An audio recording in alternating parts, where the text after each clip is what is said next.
Welcome back to NewsX. I'm Joshua Barnes and you're watching Focal Length, where we get you a briefing on topics from across the world. As the Russia-Ukraine war evolves, key questions are being raised over the motivations and strategies of involved parties. Is Putin's willingness to compromise with Trump a sign of a potential peace deal? Is Ukraine complicating negotiations by seeking Western troops along the border? Why has the Kremlin's response been less retaliatory than NATO expected? And is outgoing US President Joe Biden escalating the war, making peace talks harder for Trump? Let's find out. Joining us is Pavel Podvig. He is a Russian nuclear expert and the director of the Russian Nuclear Forces Project in Geneva, Switzerland.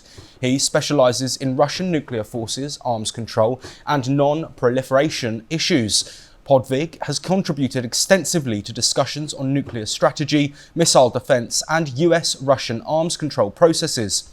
Thank you, Pavel Podvig, for joining us today. My first question to you is, Putin has said Russia is ready to compromise with Trump on war and it has no conditions for talks. Do you think that Putin can succeed in negotiating a peace deal sooner rather than later alongside a Trump administration?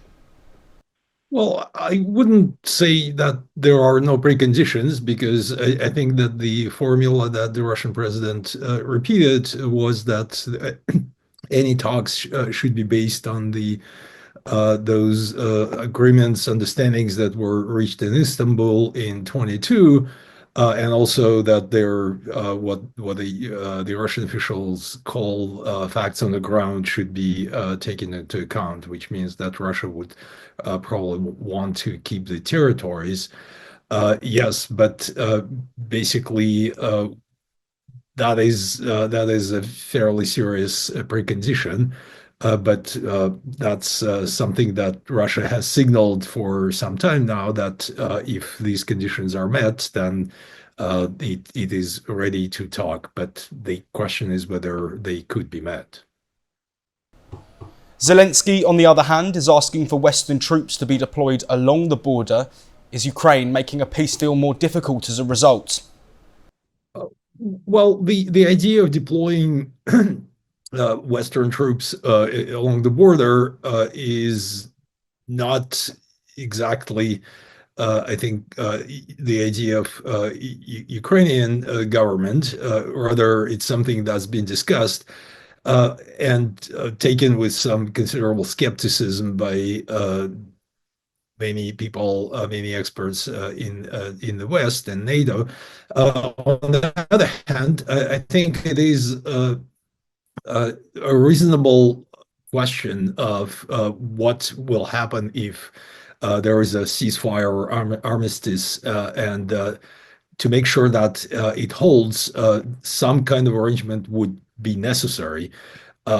We can have doubts whether this would be a contingent of NATO troops or some other country.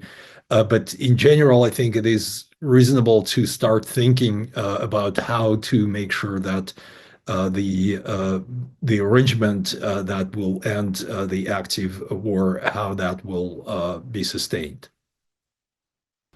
What may have been the intent of Ukraine targeting the Russian nuclear chief? Well, that's difficult to say. I would start with saying that the general who was killed, he was not in charge of nuclear weapons or nuclear forces. He was the head of the directorate that deals with the protection from chemical, biological, and radiological weapons. So the desactivation of equipment and people, the gas mask, things like that. So it's not a nuclear service. It's difficult to say if it is Ukraine. I think the idea would be to send a message to high-level Russian military officers that they are vulnerable. There are also some theories that suggest that it might be a kind of internal Russian affair.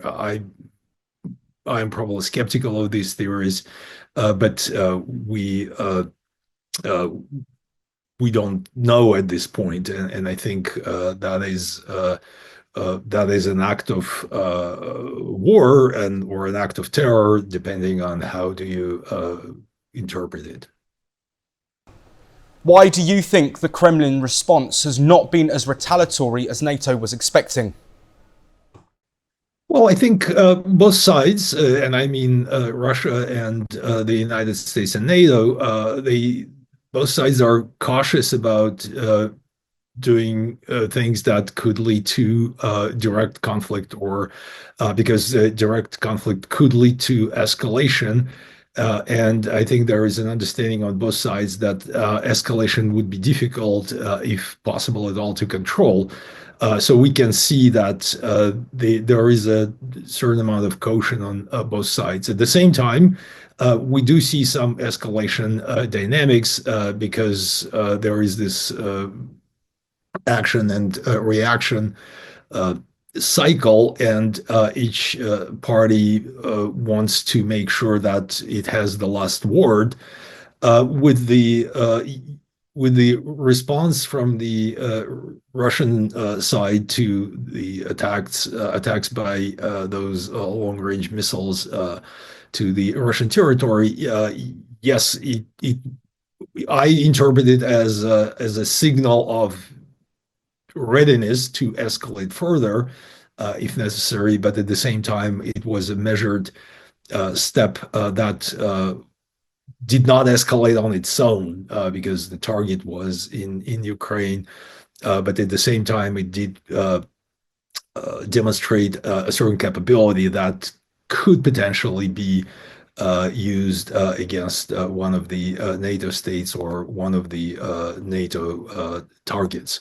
So I think, as I said, both sides are cautious about avoiding direct confrontation, and they have reasons to do so. Do you think Joe Biden is trying to escalate the war, which could make it more difficult for Donald Trump to negotiate peace? I don't think that's the case.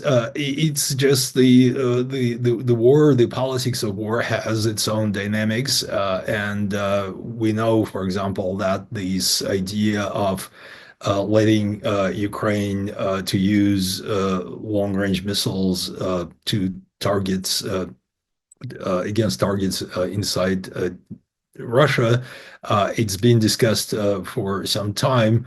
And eventually, the political pressure was strong enough to kind of force the hand of the Biden administration. It's again, we can see that there was probably calculation that on its own that step would not lead to a direct confrontation, direct escalation. So I don't think that there was any thought about complicating the calculation for the next administration. Do you think that Russia is losing the war, and that is why it is now seeking a compromise? Well, on many levels, Russia lost this war the day it started this war, because I don't think that there is any benefit for Russia in this war. And I think Russia was in a much better position economically, politically, security-wise before that this war started. So yes, of course, in that sense, yes, Russia is trying to find a way out of this war, and we can see that in Russia, inside Russia, in the Russian society, there is people are tired of this war. The first question that people have and is why when all this will end and why it is taking so long. So people want this to end. The problem, of course, is that the opinion of people doesn't count here for much. But I think the leadership in the Kremlin also understands that it needs to find a way to wrap it up to end this war. It's just they have their own ideas of how this could end and what the conditions are. And but yes, Russia has been seeking the to end this conflict. And as I said, the it lost this war actually the very moment it started it. Thank you, Pavel Podvig, for speaking to us on Focal Length. With that, it's a wrap on this episode. For more international news updates, stay tuned on NewsX.